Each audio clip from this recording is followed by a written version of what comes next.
Hello everyone, welcome back to the analysis of the Pros vs. Casters game from a month ago. This is the analysis of the actual game itself. We covered the pick ban phase in the very beginning. I'm going to re-show you the first minute or so, just so you have kind of a recap so I can recap. Now, the pros are specifically looking for a strategy in which they group up all together and hit some location very hard. They're really relying heavily on their teamwork, which is likely to be better than the casters, since the pros consistently scrim with 5 people, and they've often, played with each other very often. The casters, while they do work with some people, don't necessarily do 5-mans, and they don't necessarily play together that often. And right here you see a fantastic example of that, where they slap down the mid and the jungle. This is to get their jungle ahead. Keep in mind their jungler is Horus, so he's going to be a little bit slower than normal, so that was very important for Horus. This will, however, as you can see here, put their duo lane behind, and also the entire enemy team has teleport the relic. So, with that being said, you can see where the casters are trying their best to take advantage of the early lead they have in duo. They actually do steal the purple here, and this is fairly significant because this is going to really hurt the pro duo lane in terms of damage output. You also see the Chernobog very likely. Actually, I didn't mention this before. Hold on.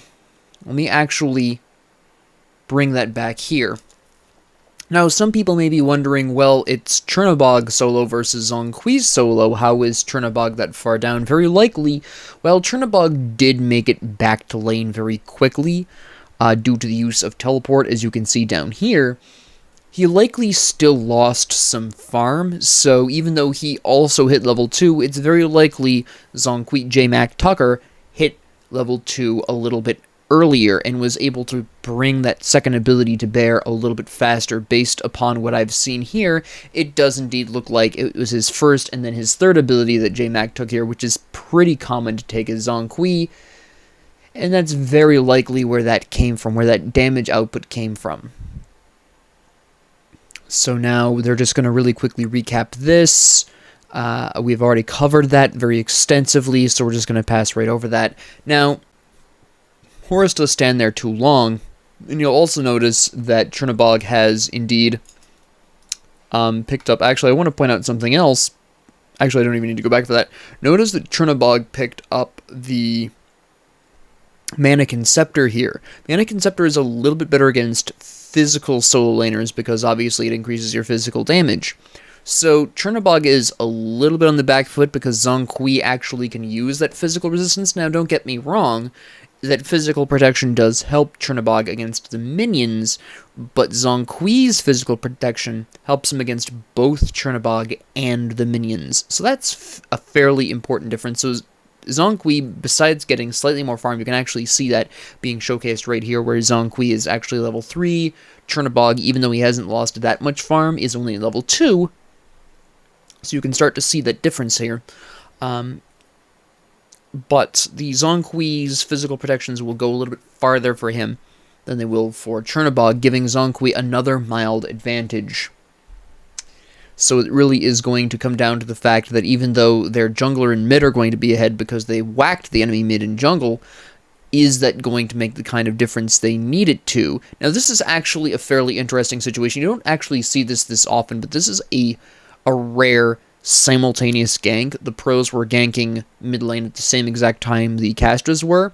Loki, being an actual assassin with invisibility, is a little bit better at this. Again, this is actually where that movement speed comes into play, where Loki's movement speed, both visible and invisible, being higher than Horus's actually matters. Even though Horus has the speed buff, Loki is just plain old faster, and is able to utilize that to eliminate Venenu, I believe, actually. Venenu, before Lasbra can actually turn around and attack aggro.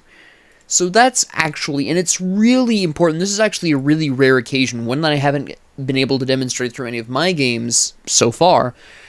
A really great example of how this can go and why movement speed is so important for junglers. This is a shining example of why Mifflin is able to keep up with Horus despite falling behind early because he plain old moves faster. Now, at this point, actually, I want to reference that really quick here, where, hold on, we'll actually let them, there we go. Now, notice that Jarkor is starting to catch up to J. Mac Tucker, and in fact is winning their boxing match. This is really where the Chernobog as a hunter is going to box better than Zhong Kui. They're starting to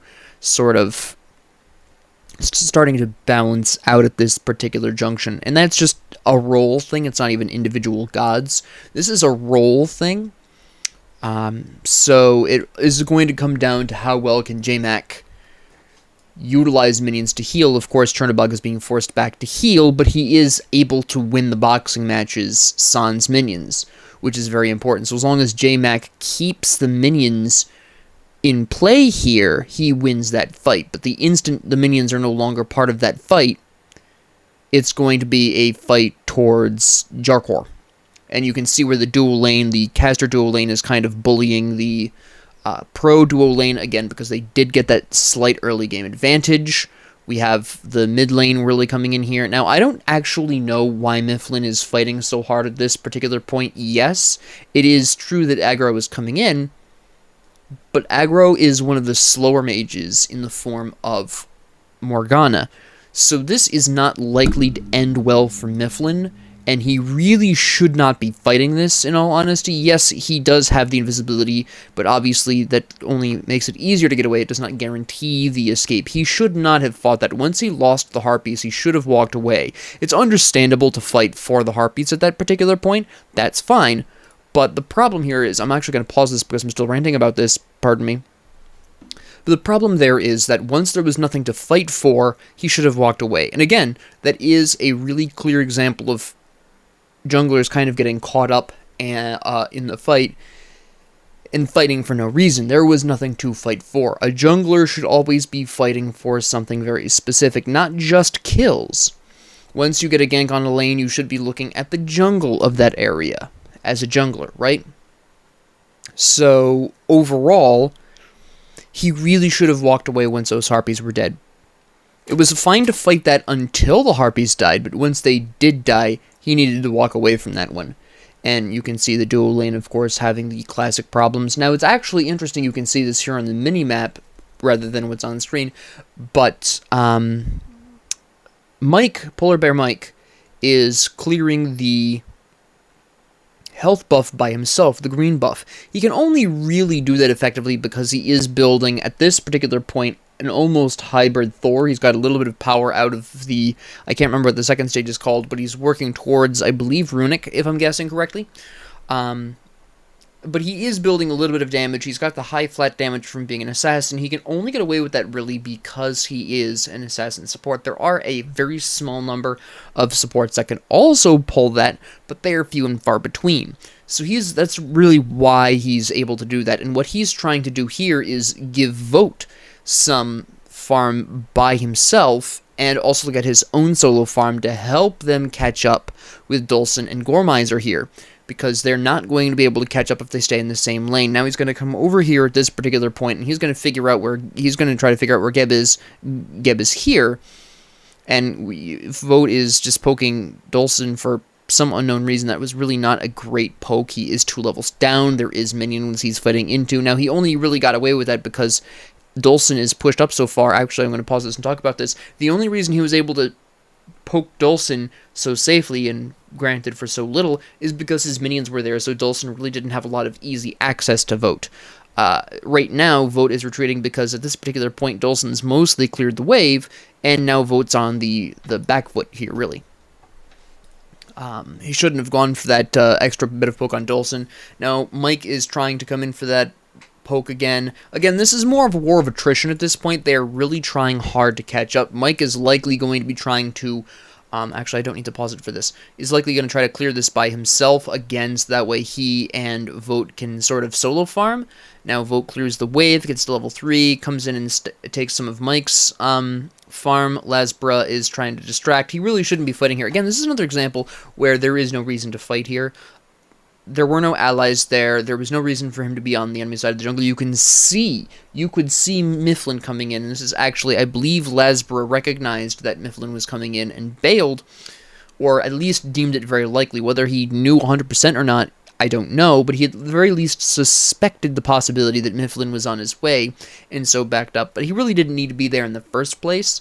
I'm kind of trying to figure out if he was going to... I think maybe his idea was to gank Dulcin here, but I'm not sure what he was thinking at this particular junction.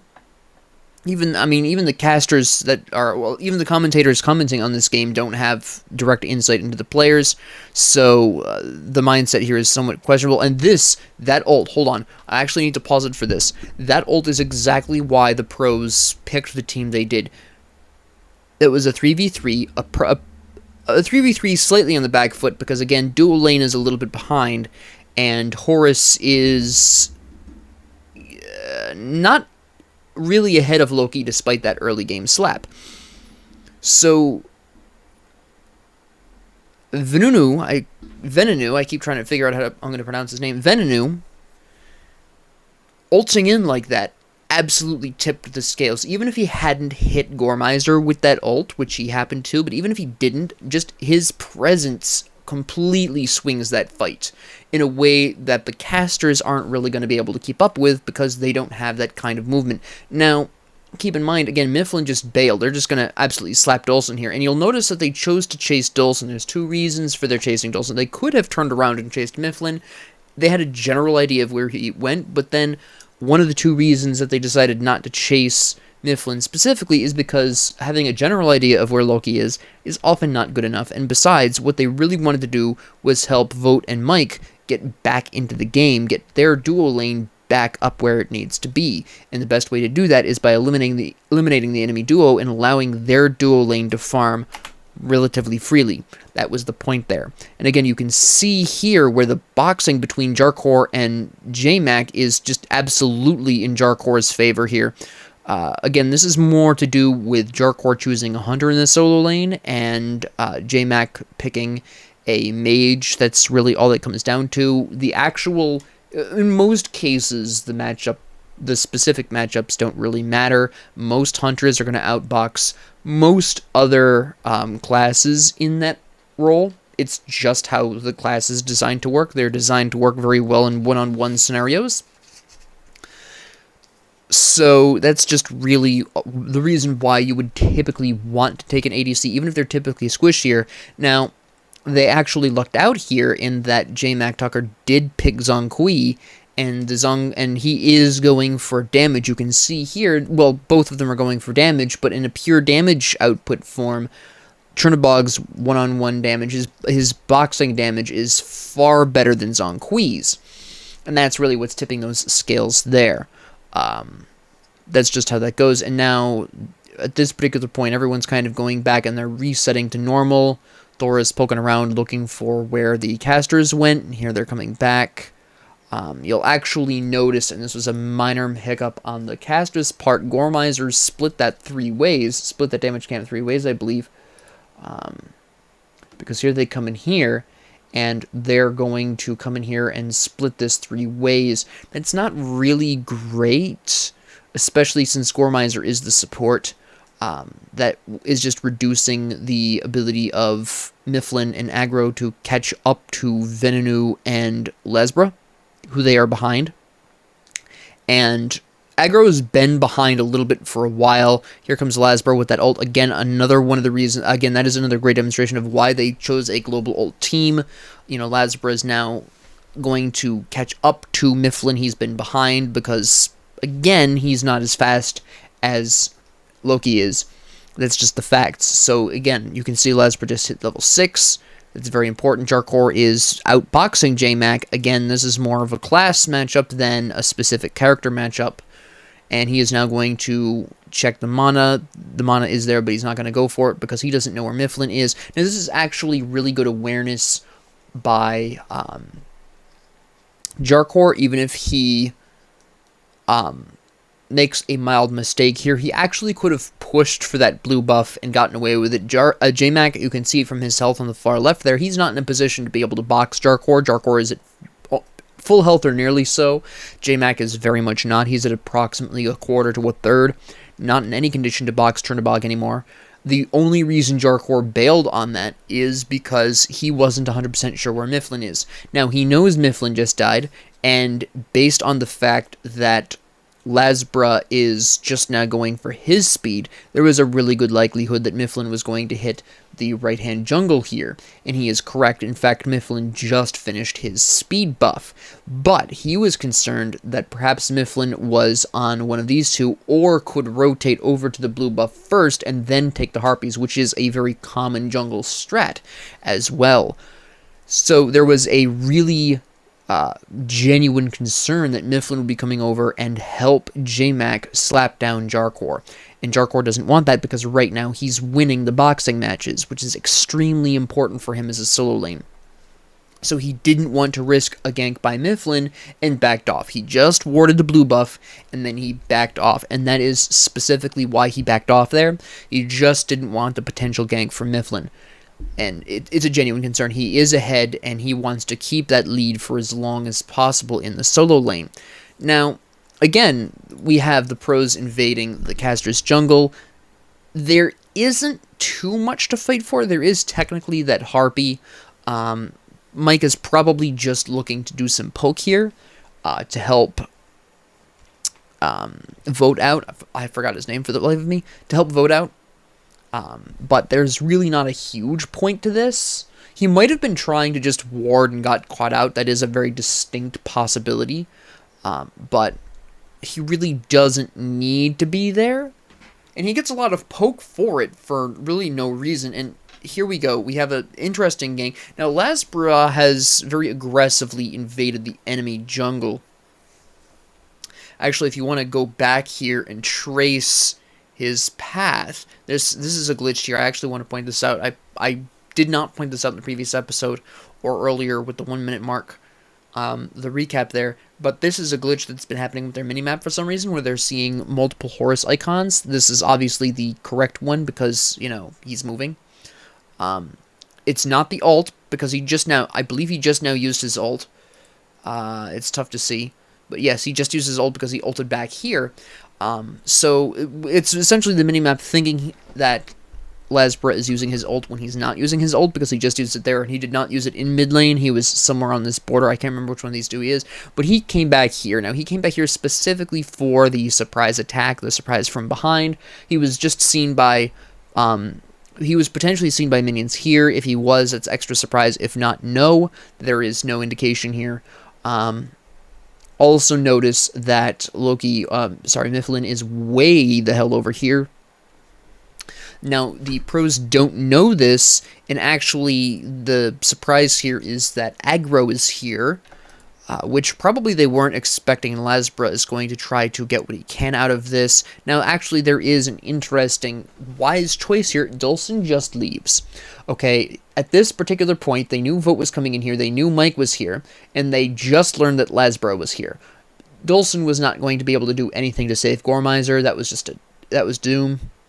It is very interesting that aggro actually keeps pushing this for some reason, and then Dulcin comes back in despite the fact that this is now a 2v4. Dulcin is going to fail to ult there.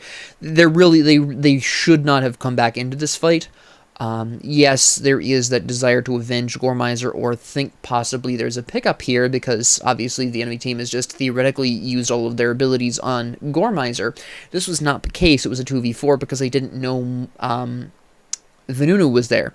Venunu. I'm not sure how the casters, the commentators I know pronounce it one way, but I'm not really 100% sure that they're pronouncing it correctly. Venunu seems, I'm thinking of Venonat from Pokemon. That's just how I pronounce it. So we're just going to go with Venunu. But yeah, they should not have re-entered this fight in a 2v4 situation.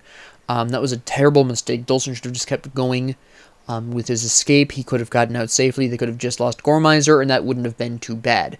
Unfortunately, they chose to keep fighting, and in fact, aggro hangs around for a little while. Now, what's really weird, and I want to re-watch this, so they're pushing Mike because as far as they know at this point, Vote is here and Mike is here. That's fine. They've forgotten that the amount of global ults present here, and Lasbra ults back here. Now, at this particular point, aggro knows, he can obviously see him. They don't know Venonu is here, and then they come in here and they slap Venenu is now seen. They eliminate Geb, and at this point, Dolson makes a mistake of re-entering. He should have just kept going. There was nothing they were going to do here. Aggro throws out some poke and then backs off. Dolson is just going to get decimated, which is fair. He did the best he could. And now what is really confusing is Aggro hangs around here with only Mifflin as backup. Again, this is a 2v4 situation that they're squaring up for, and there's no reason for it. There really is not. This is a terrible mistake that they're about to make here. Yes, Mifflin might pick up a kill. Maybe Aggro picks up a kill. Aggro picks up 2, in fact, but Mifflin is going to croak. They actually do a really nice job here. They do actually take most people, but then Jarkor comes in and wipes Aggro, and then this just becomes a whole mess. Now, this is actually another mistake by Dolson. Dolson ults in at level 5, Jarkor is level 9. Dolson has just used all of his mana to ult Jarkor when he didn't need to. Mifflin was safely away at this point. There was no way Jarkor was going to be able to catch up to him and finish him off. So Dolson just basically offered himself to Jarkor for completely free, throwing away the incredible win that they just had, because honestly, Mifflin played that geniusly. I'm not sure that's a word, and Aggro played that amazingly as well. But that sacrifice to Dolson was just a huge mistake, and they actually, again, use their blinks here, specifically at the ward, to come back here and see what they can steal. Unfortunately, beyond the damage buff, there's really not much to steal. They do steal the Lotuses, they can get their obelisk up, which is fair, but really what they should be looking for at this point is the damage camp. They are pretty safe to take it, even though the enemy team has respawned, because after all, Dolson is only level 5 at this particular point. Aggro is level 8, admittedly, but, you know, overall, they could have taken that away. Now, why Mifflin was over here, actually, let's trace Mifflin's path back a little bit here once he escapes, because this is actually fairly interesting. So just to recap this again, Mifflin just absolutely decimates Venunu with Aggro. Now, Mifflin prioritized Janus/Venunu first, because Janus is a nightmare to catch up with. If he didn't eliminate him then and there with the element of surprise, he was never going to. So that's why he prioritized Venunu there. Now, at this particular point, Aggro just absolutely decimates Mike, and this is because, obviously, it's early in the game. Mike doesn't have much in the way of protections. This is actually the downside of going for health and damage first, is that this kind of thing can happen as a support. And then Mifflin somehow turns this around and kills Vote, which is very impressive. And then he picks up, Aggro technically picks up the rest, but, you know, Mifflin does an excellent job of getting away. He blinks away, and then Dolson just sacrifices himself. Now, watch on the minimap where Mifflin goes with that little health. He goes to the mid, and I also want to point out the fact that he's got no way of healing himself beyond jungle camps. So he just goes into mid lane, he clears the mid lane, right? He pushes that wave down, he goes into the jungle, and he's going to take the enemy's harpies at such little health. Now, again, his only real consistent method of healing is 100% just the jungle camps, but at that little health, he really shouldn't be back here, because he knows that Lasbra has just respawned, so he's likely going to be in one of two places. Now, actually, this is a fairly interesting gamble of Mifflin's. Alright, if you look on the minimap, the damage and the void buff are up on the left jungle from our perspective. The speed buff is down, but the blue buff is about to come up, right? So there is a 50-50 chance from the perspective of Mifflin that Lasper will go into the right jungle. If Lasper goes into the right jungle, Mifflin is going to get caught out and be in some trouble, because he's 1, maybe 2 hits away from death. Given that Lasper has Hydra's Lament, it's a guaranteed 2 hit. And all Lasbra has to do is hit one of his 2 abilities that deal damage that isn't his ult, and he's just got Mifflin dead to rights. It's just a game over for Mifflin right there. Well, not game over, literally, but he'll die for that. If Lasbra goes to the left, Mifflin gets some free farm and a little bit of healing. Now, unfortunately for him, Lasbra does go into the right jungle. Now, Mifflin does clear this, and he's going to go for the mana buff next. Now, it is at this specific moment that Lasbra knows that Mifflin has just been through the area. He's just gotten to the Harpies. The Harpies have clearly just been cleared. The pros are really good at the internal timer, so he knows these have been cleared very recently. So he immediately assumes, oh, well, the mana buff is just recently come up, I should check that. And lo and behold, there is Mifflin. Now, Mifflin does take the blue buff, but you will see that this is at the cost of his life, which it is definitely not worth. Especially since, at this particular point, Lasbra is 2 levels down, so killing Mifflin here not only puts Mifflin out of commission for the next 25 seconds, a second has passed, but it's going to give Lasbra a huge opportunity to catch back up in terms of level, which is really not great. Also, I would like to point out the fact that Jarkor is still level 9, still one level ahead of JMac, despite not being in lane, and JMac not only being in lane, but having cleared some jungle, okay? I just want to point that out really quick. Again, this is a component of that global ult. Now, Mike really dives deep here, and this is a fairly bold decision given that he's level 5. He is going to die for this, and the reason why is because he is level 5, aggro is level 8 specifically. That was a decision, but it was a high-risk decision, and it did not pay off. Whoops. So, that was just a waste, in all honesty. You can see over on the minimap that Jarkor is just absolutely bullying JMac here. And that was a really great use of Jarkor's dash there. They're just going to randomly slap down JMac. Again, this is to keep JMac on the back foot. They're going to now take this jungle. Now, Mifflin does make a mistake here. He has failed to realize that likely they're going to go for the blue buff. They just scare him off. Mike pursues probably a little too far, but Mifflin doesn't go for it. He has his ult. He probably could have just killed Micah really quickly there and just left. In all honesty, he probably could have gotten away with that. He got too nervous. I can't really blame him too much and left it alone.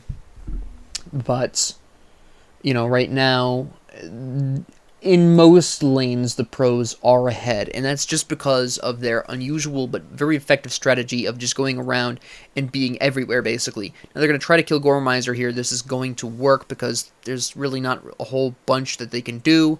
Now, it's actually fairly interesting and unusually important that Mike picks this up. Now, normally you don't want your support picking this up, but Thor, Mike, is behind at this point by a level, and he's not building protection specifically. It's important to note Gormizer has Gauntlet of Thebes, and Mike does not. He's building HP and power. He is actually looking to do a kind of hybrid build, I think, in the late game, and that kill actually is going to really help him get up to where he needs to be. He does need to farm more, but that will come in time. Now, he is, again, being abnormally aggressive here. He should not be here, considering Mifflin is Loki, and you can never tell where Loki is. Now, he is going to get helped out by the presence of Vote's ult, and they're going to have a really odd team fight here that they really didn't want in the first place, and they only really technically, quote-unquote, win that team fight. They do take out aggro, and they're going to take Dolson too. The only reason they win that is because they're so far ahead as a team that they can get away with that. If they were evenly matched, if they had roughly the same amount of kills, roughly the same amount of gold, that would have gone a lot worse for the pros. Okay? And even then, they still lose Mike to a decent Dolson Apollo ult, but Dolson still dies for it, and Dolson is honestly worth a little more than... I'm going to pause it really quick so I can talk about that. Dolson is worth slightly more than Mike is at this point. Yes, they both have roughly the same score. In fact, Mike has 9 assists where Dolson only has 0. But Dolson is a level higher than Mike is. So that is very unfortunate. Now, to talk about the Mifflin death, we're going to go ahead and recap the Dolson, because I want you to watch where Mifflin goes. Mifflin goes, quite understandably, right to his Harpies. He's going to go back to farming because there's nothing he can do in mid lane. And he just goes ahead and clears these. Now, keep in mind that they have wards. You can actually see them pinging because they had a ward here. And they're pinging this out because they actually I don't know who was pinging, if that was Lesbra or if that was Venenu, but they knew that Mifflin was here and they just eliminated him. That is their ward there. And they just wanted to take him out really quick using Lesbra's ult. I'm pretty sure it was Venenu who was pinging, but I'm not 100% sure about that. And then they're just going to basically clean up the last of Mifflin's farm to try to help Lesbra get ahead. Again, even though he's been doing really great in these team fights, he has not been farming enough, and he is still a level down from Mifflin, who has been mostly focusing on farming. And again, you can see that Mike here is solo farming. He just is grabbing their damage buff there. So, no, he wasn't grabbing, was he? Hold on, why do I keep doing that? And again, that was just another kill of Hunter versus Mage. We have another team fight here, where obviously the global ults are really coming in handy. They eliminate both of these due to these ults, and this is really the point. I'm actually going to call this right now.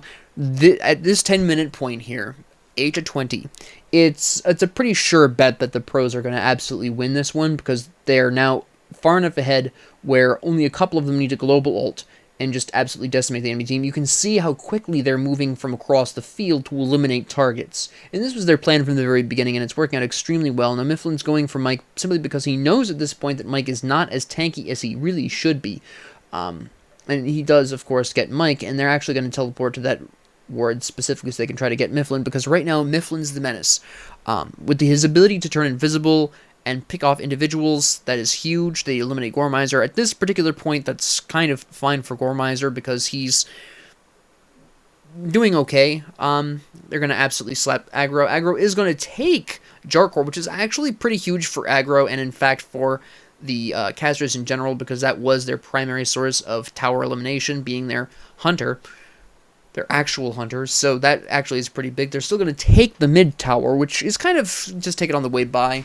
And you'll also notice that despite the fact that Jarkor has died and is, has been dead for a good 10 seconds at this point, JMac during the entire gank, not only when Jarkor died, but when Jarkor ulted, he's been alone in lane the whole time. Still has not taken the tower, which Jarkor obviously wiped out very quickly as a hunter, but he's still 4 levels down. Now, I also want to take a brief moment, I'm going to pause this very quickly, to point out the fact that even though, yes, Jarkor is doing absolutely amazing with Chernobog in the solo lane, please remember that Jarkor has very likely practiced extensively with Chernobog in the solo lane. Pros really practice a specific character in a specific role for a very, very long time. They do a ton of games over and over in that role with that character against various opponents, typically opponents at pro level or close to it. In other words, people at a skill level above the average player, far above the average player. Just because Jarkor can pull this off does not mean you will be able to without similar levels of consistent practice, and there are better hunters for that. Jarkor chose Chernobog for his ult and his strong boxing. He is, even among hunters, he is an abnormally strong boxer because of his passive, and he, of course, has the incredibly useful ult that is global, that allows him to rotate very quickly, and he can then teleport back to lane and lose very little to JMac, which is huge. But do keep in mind that this is not a typical performance that you will see if you just wake up tomorrow, pick Chernobog, and go into the solo lane. Do not expect the same results without some extensive practice. Also keep in mind he's facing a mage, specifically a slow mage in the form of Zhong Kui, and this is another example of the power of global ults here. This is going to be absolutely devastating. Now they're only really going for JMac at this point to make sure that he stays down. Again, that is one of the 2 potential front lines here that they're trying to just knock down as much as possible, even though he's not building that way. He's not building tanky. Frankly, neither is Jarkor, but Jarkor is far enough ahead where he doesn't need to. And at this point, again, they're going to go for Mifflin. At this particular point, the pros are really primarily going for eliminations and just taking objectives after the fact. This is partially because their global ults are a little bit more geared towards damaging enemy gods, so that tends to be the way that they're going to go. But they're just kind of popping around, eliminating the enemy first, and then taking things kind of secondarily. If they have the opportunity, they're going to go for aggro here, because again, they're kill hunting. typically kill hunting is a very dangerous thing to do.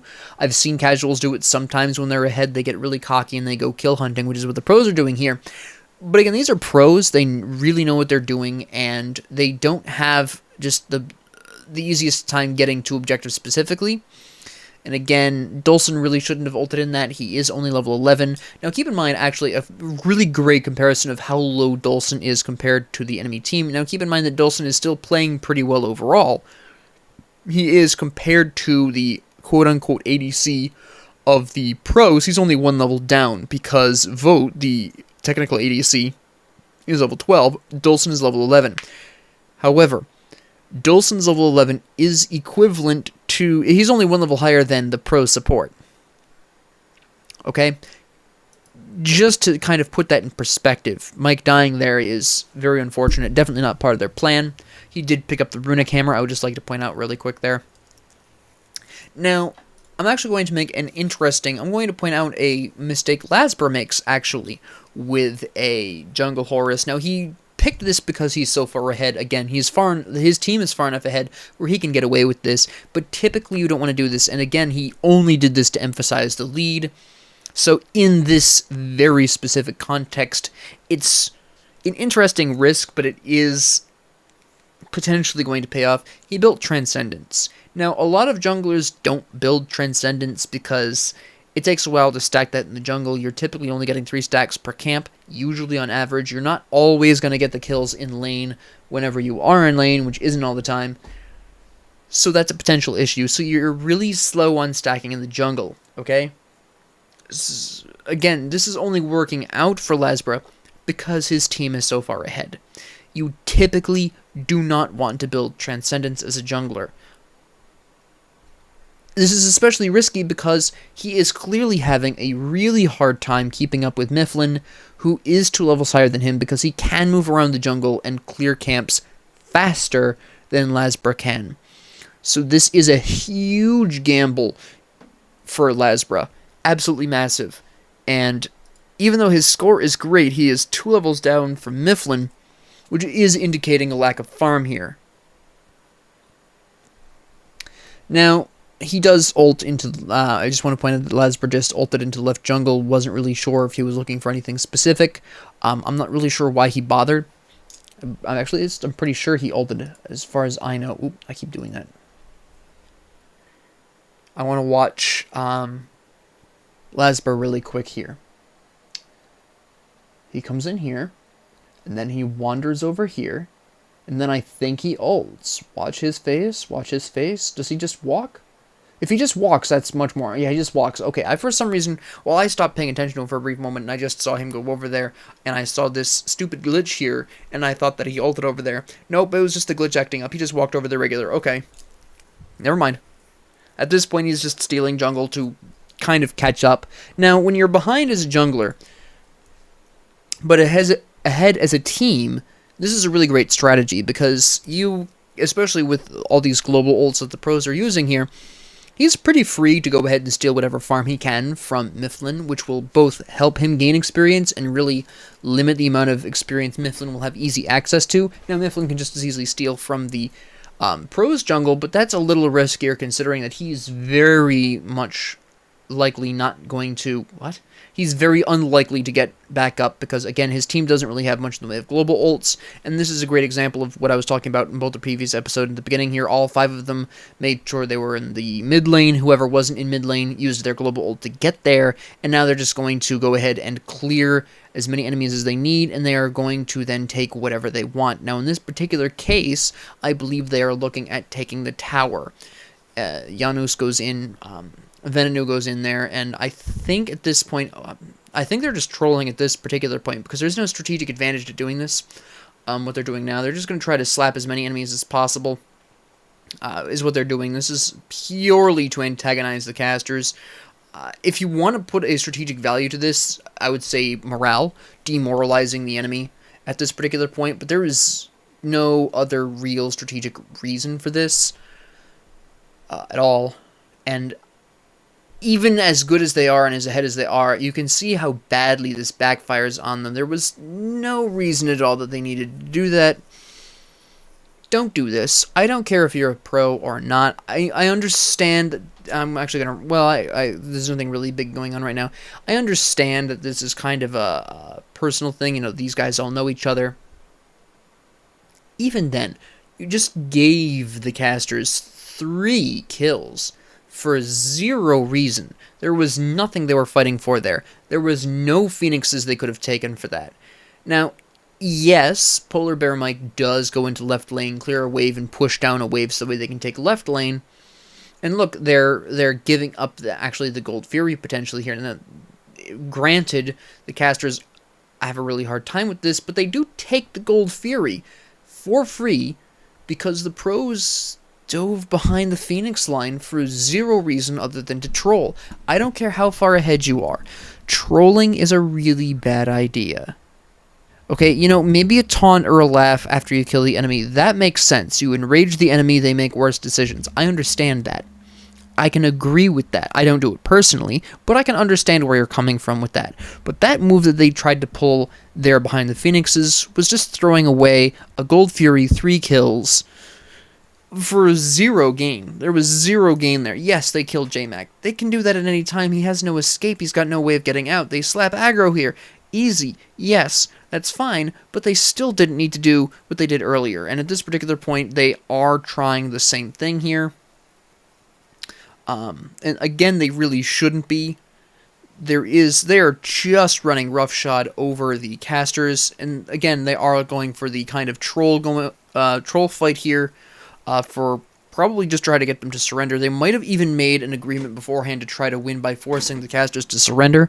I'm not really sure, but this is just them goofing off. Now, Mifflin, notice, is taking the time to pick off individuals. Mifflin is right now the hard carry of the casters. He is actually a very high level, especially when you compare the fact that he is actually matching the level of Jarkor, who was dominating solo lane, and Venenu, who was dominating mid lane and got that early head start from that early gank. So Mifflin's in great shape to pick off individuals, and with the way the pros are playing, he's really able to take a lot of advantage over that. So this is even their I guess, troll fights are even more risky when you consider that this is exactly the kind of situation that Loki players love, and Mifflin's really taking advantage of that. So shout out to the Mifflin for just absolutely dominating, and he's just, you can see him just go in there and take whatever he wants out of the jungle. Now, he leaves the Harpies. All he wanted was the speed buff, and that's just help keep Laspra down a little bit more, because he's underfarmed, and without the speed buff, he's going to have an even harder time farming. Now, again, they global ult onto J-Mac and Gormizer, and they're going to really slap down a whole bunch of health here. It was actually a really good ult by Dolson, because he actually has backup already present. You can see where this is slowly turning around for the pros because of their 2 absolutely terrible behind Phoenix fights for purely troll reasons. I mentioned earlier that there is the morale, the potential morale component, but that's simply likely an excuse that they're going to use. At the end of the day, and the casters actually, I keep calling them the casters, the commentators actually mention that that's just pure trolling.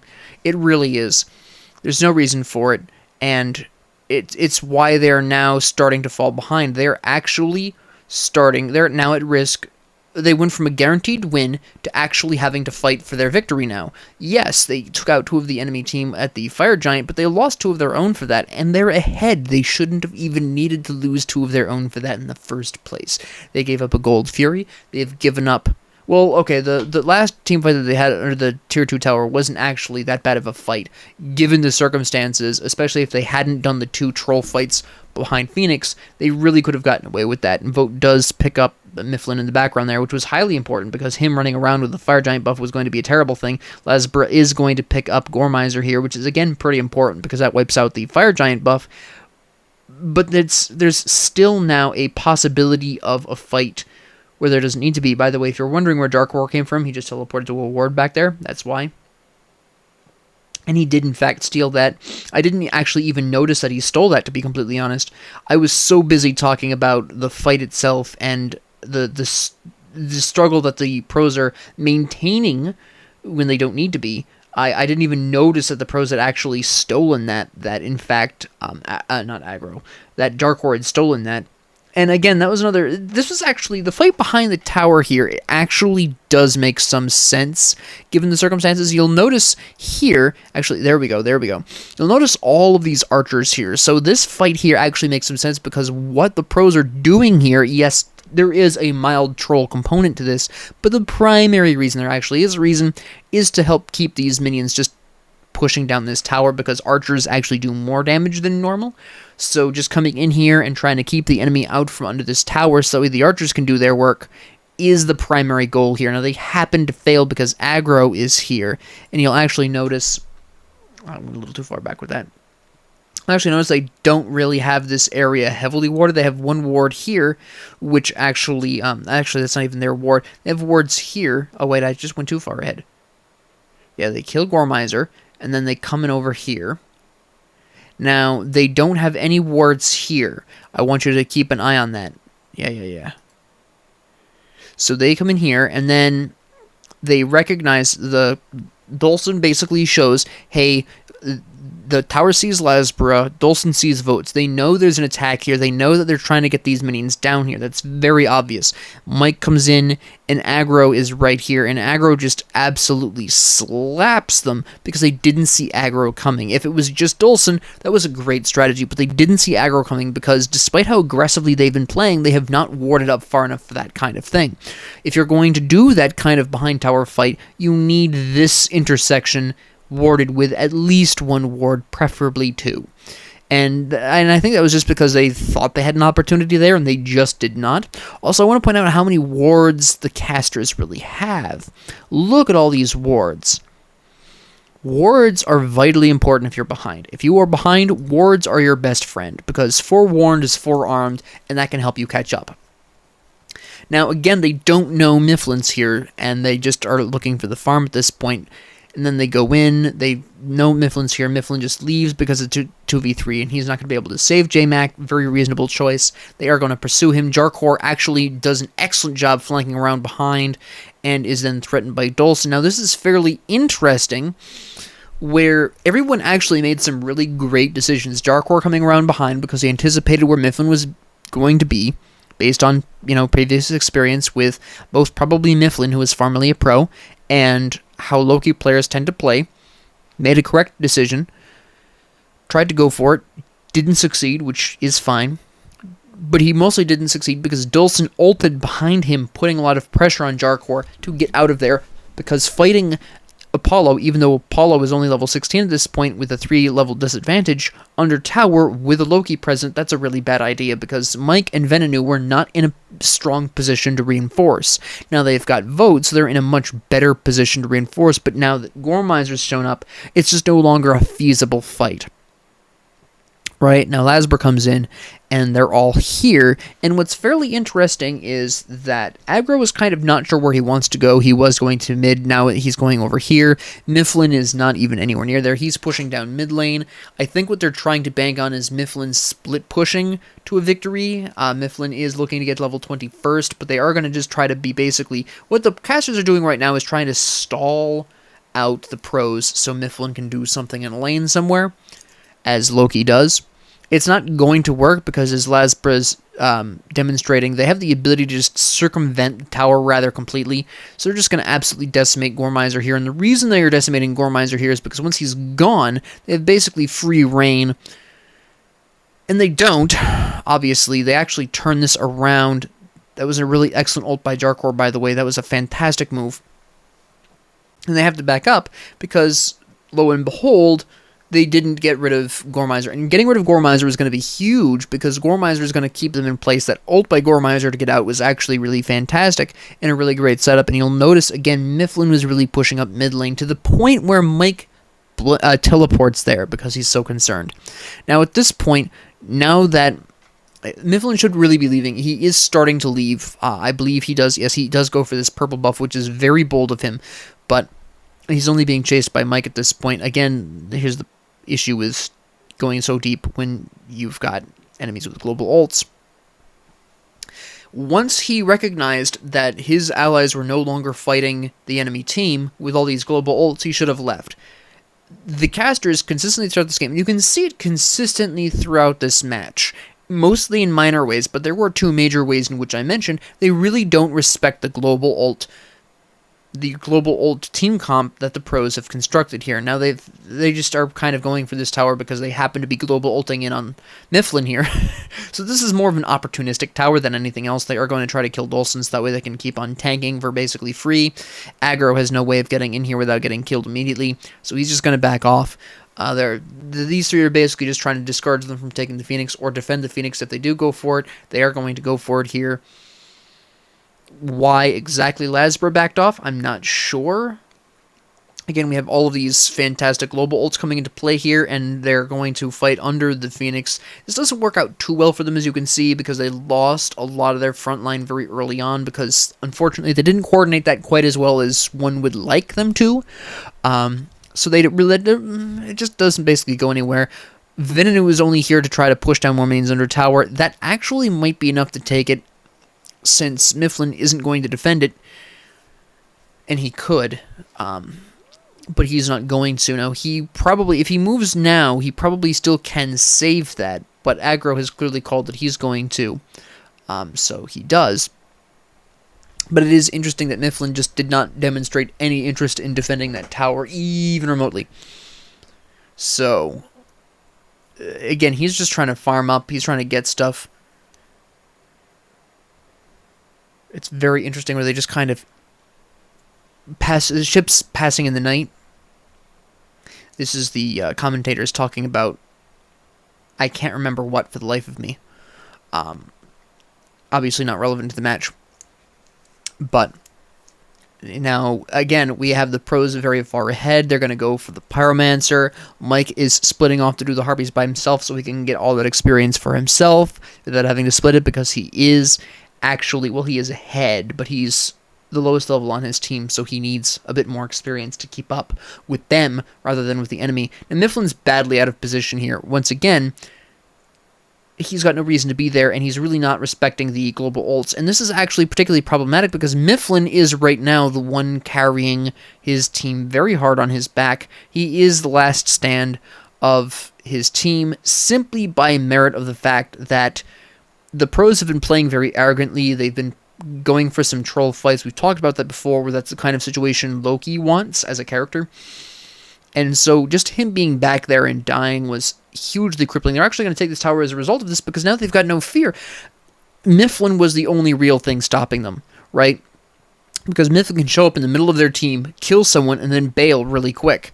They no longer have that fear. They take the tower for basically free. Yes, they get some poke in exchange, but it's not anything significant enough to be concerned about. So they just kind of do their stuff and wander off. There's zero issue, and then they're all just going to teleport right back to the jungle. They're going to take the Fire Giant. Again, fantastic strategy. This only works if you're really coordinated with the rest of your team. This is something that only really pros can pull off as a strategy, by the way. I just want to mention that. If you're watching this game and going, holy cow, I wish I could do that. Could I? Not unless you've got 4 friends and you practice pretty consistently. Specifically on your communication and your teamwork. So it's going to be very unlikely that anybody will be able to pull this off in a casual game of any kind. Just because you don't practice together, and you're very unlikely to be able to all communicate smoothly together. Now again, Mifflin is too far up. Goremizer actually does a great job of saving his life here. But Mifflin really should have been fighting there. You'll actually notice that when he first goes in to that fight, here's Mifflin. He's just popping out there. It's a 2v2 right now, and then Venenu comes in. They see that it's a 2v3. He goes for Venenu. He should not have gone for Venenu. Yes, he could potentially have killed Venenu, but if he had committed to the Venenu, you can see right here, the only reason Venenu survives is because Mifflin backed off, because he didn't want to die. Because at this point, he's recognized, hey, if I die, my team is screwed. Basically, because every time Mifflin dies, the pros pick up an objective somewhere. Basically, I think the first time once they started grouping up that they killed him, that wasn't the case. But for the most part, yes, Mifflin dies, pros get objective. That's generally how it's been going. So he doesn't want to die at this point anymore because he's figured that out. He's realized this. He probably realized this earlier. but was really still kind of committing to it because he was kind of trying to figure out if he could, do his job as an assassin and assassinate someone and get out.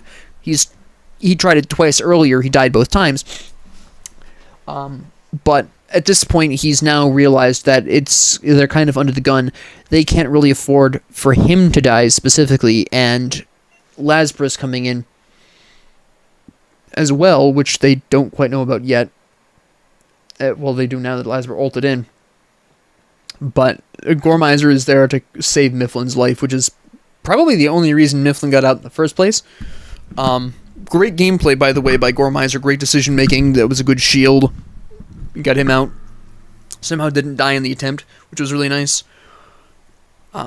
Now, keep in mind that right now the casters are pinging where the pros are, and Mifflin is specifically going for Venenu. Now, this is actually a mild mistake on Mifflin's part, and he's only really doing this because, frankly, he's the only one going to be able to get away with killing Janus.